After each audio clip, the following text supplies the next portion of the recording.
Hi అండి, ఎలా ఉన్నారు? నేనైతే బెండకాయ పులుసు చేస్తున్నాను. దాంట్లోకి ఆనియన్స్, మిర్చి, మునక్కాడ, బెండకాయ కట్ చేసి పెట్టుకున్నాను. అలాగే కరివేపాకు, చింతపండు కూడా నానబెట్టుకున్నాను.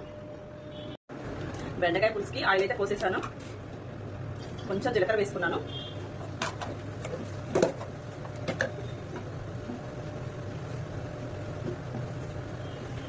కరివేపాకు వేసుకున్నాము.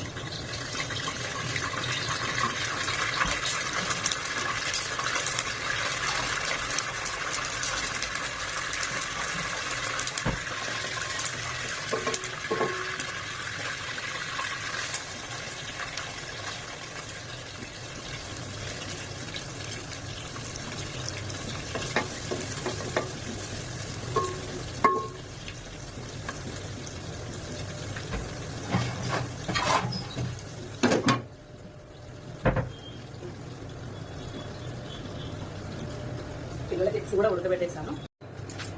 పిల్లలకి ఎగ్స్ కూడా అయిపోయినాయండి. ఎగ్స్ బాయిల్ చేశాను. ఆనియన్స్ అయితే చక్కగా ఉడికిపోతున్నాయి. దాంట్లో కొంచెం మనము సాల్ట్ వేసుకుందాము. కొంచెం పసుపు. నేనైతే అల్లాన్ని ఇలా పట్టేసుకుని స్టోర్ చేసుకుంటాను. 2 months వరకు వచ్చేస్తుంది. బయట అల్లం అయితే అస్సలు నేను అల్లం పేస్ట్ అస్సలు తీసుకోను. ఇలాగే స్టోర్ చేసుకుంటాము. అల్లం పేస్ట్ కొంచెం చేసుకున్నాను దీంట్లో.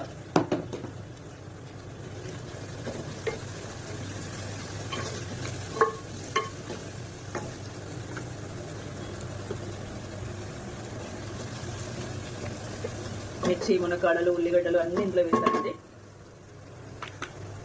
ఒక్క 1 minute తర్వాత మూత పెట్టేసుకొని 1 minute తర్వాత మనం బెండకాయలు వేసుకోవాలి. అల్లం కొంచెం పచ్చివాసన పోయిన తర్వాత ఓకే, ఆనియన్, మునక్కాడలు అయితే అల్లంతో చాలా బాగా ఉడికేసాయండి. మనం ఇప్పుడు వచ్చేసి బెండకాయలు వేసుకున్నాము. ఓకే అండి, ఉడికిపోయాయి బెండకాయలు అయితే. చక్కగా మునక్కాయలు, బెండకాయలు ఒక 2 minutes చాలా అనమాట. మనకి మరి ఎక్కువ కూడా ఉడికించుకోవద్దు. ఇప్పుడు దీంట్లోకి మనము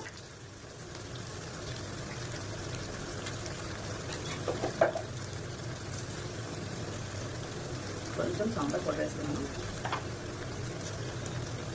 కొంచెం మసాలా వేస్తున్నాను.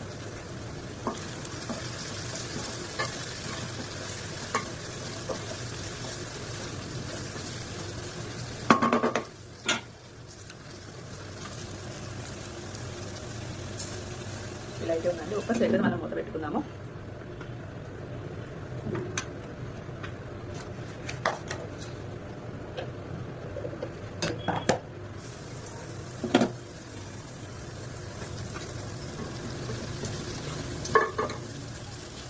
దీంట్లో చింతపండు పులుసు తీసుకున్నాం కదండి. మనకు కావాల్సినంత పులుసు ఎంతైతే గుడ్డు కావాలో అంత మనము చిక్కదనం చూసుకొని పోసుకుంటే అయిపోతుంది. దీంట్లో కొంచెం కొత్తిమీర, పుదీనా వేసుకున్నానండి. నేను ఎగ్స్ కూడా ఇందులో వేస్తున్నాను. చక్కగా ఉడికిపోతాయి. ఒక 5 minutes ఉంచేసుకుంటే అయిపోతుంది చారు. ఓకే, చారు అయితే అయిపోయిందండి. చూసారా, దగ్గరకు వచ్చేసింది. ఓకే, మనం స్టవ్ కట్టేసుకోవచ్చు. దీన్ని బౌల్లో పోసేసుకున్నాం. చాలా రుచికరమైన బెండకాయ పులుసు రెడీ అయిపోయిందండి. ఇంకోటి ఏంటి అంటే ఇది స్పటిక బెల్లం. అయితే నేను స్పటిక బెల్లం చాలా మందికి ఐడియా ఉంటుంది. చాలా చలవండి ఇది. చాలా వేడిని తగ్గిస్తుంది. నేను ఇందులో వేసేసుకుంటున్నాను. వేసుకొని ఒక 3 hours నానబెట్టుకొని మనం తాగినట్టయితే చాలా చలవ చేస్తుంది. కొంతవరకు అయితే చాలా వేడిని తగ్గిస్తుందండి.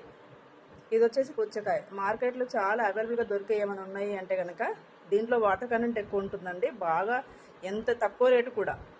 మనం ఎంతైనా తీసుకోవచ్చు. రోజుకి పిల్లలకు కానీ మనకు కానీ డైలీ తింటే చాలా మంచిదండి. చాలా ఆరోగ్యాన్ని, సమ్మర్లో మాత్రం మనం చాలా జాగ్రత్తగా ఆరోగ్యాన్ని కాపాడుకోవాలి. అంతే కదా ఫ్రెండ్స్. బాయ్ అండి. వీడియో నచ్చినట్టయితే లైక్ చేయండి, షేర్ చేయండి, కామెంట్ చేయండి, సబ్స్క్రైబ్ చేయండి.